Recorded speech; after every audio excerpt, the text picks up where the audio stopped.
Mens sana in corpore sano. Di dalam tubuh yang sehat terdapat jiwa yang kuat.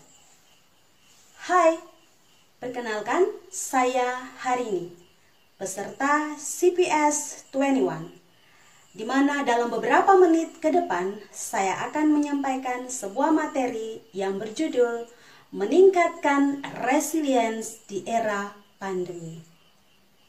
Di masa pandemi seperti sekarang ini, seperti kita ketahui bersama, bahwa seringkali kita diperhadapkan dengan situasi dan kondisi yang sangat menyulitkan. Dan situasi dan kondisi seperti itu seringkali membawa kita ke dalam kondisi yang semakin terpuruk. Adapun dampak dari pandemi tersebut antara lain, ada begitu banyak orang yang akhirnya kehilangan pekerjaan. Ada begitu banyak keluarga yang akhirnya menempuh jalan perceraian oleh karena situasi dan kondisi ekonomi yang semakin sulit.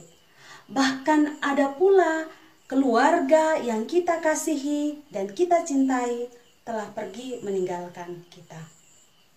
Bahkan dampak tersebut masih kita rasakan hingga detik ini. Menjadi pertanyaan bagi kita adalah, saat kita diperhadapkan dengan situasi dan kondisi seperti ini, pilihan seperti apakah yang kita jalani? Apakah kita memilih untuk kita meratapi nasib, ataupun kita menyerah terhadap kondisi seperti sekarang ini, ataukah kita memilih untuk kembali bangkit dan kembali berjuang, membulatkan tekad untuk tetap maju dan menjalani kehidupan yang masih Tuhan percayakan kepada kita. Dan saat kita memilih untuk tetap berjuang menjalani kehidupan ini, maka kita membutuhkan tubuh yang sehat, tubuh yang kuat, dan di dalam tubuh yang sehat tentunya terdapat jiwa yang kuat. Disinilah sangat dibutuhkan yang dinamakan ketahanan mental. Dan ketahanan mental tersebut adalah resilience. Apakah yang dimaksudkan dengan resilience? Menurut Ledesma tahun 2014 di dalam jurnalnya yang berjudul Conceptual Frameworks and Research Model on Resilience in Leadership, menyatakan bahwa resilience adalah kemampuan individu untuk bangkit dari kesulitan, frustrasi, bahkan kemalangan yang terjadi.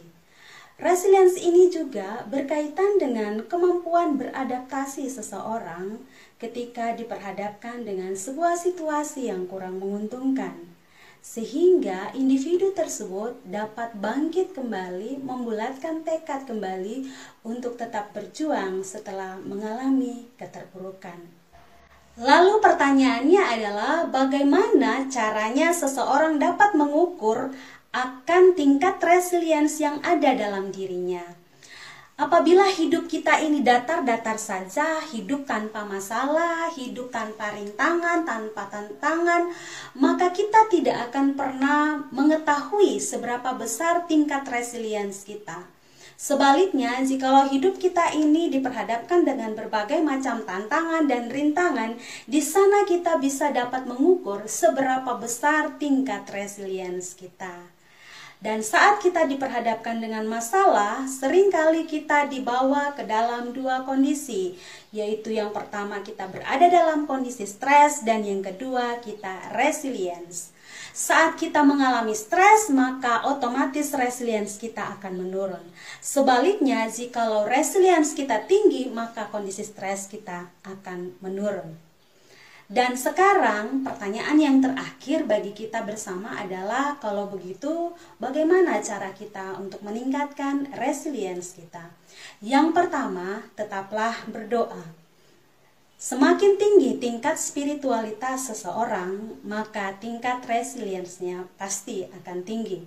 Oleh karena dia memiliki cara pandang yang berbeda terhadap setiap masalah yang dialami.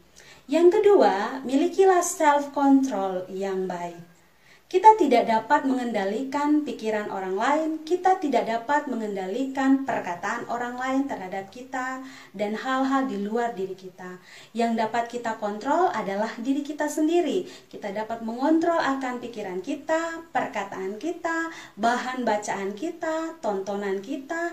Dan untuk meningkatkan resilience ini, kita perlu memiliki self-control yang baik.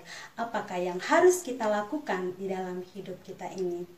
Untuk hal yang ketiga adalah tetaplah terhubung dengan komunitas-komunitas yang positif. Tetaplah kita menjalin hubungan dengan orang lain, tetapi pilihlah komunitas-komunitas yang saling mendukung dan saling memberi semangat. Yang keempat adalah jagalah energi kita agar tetap positif.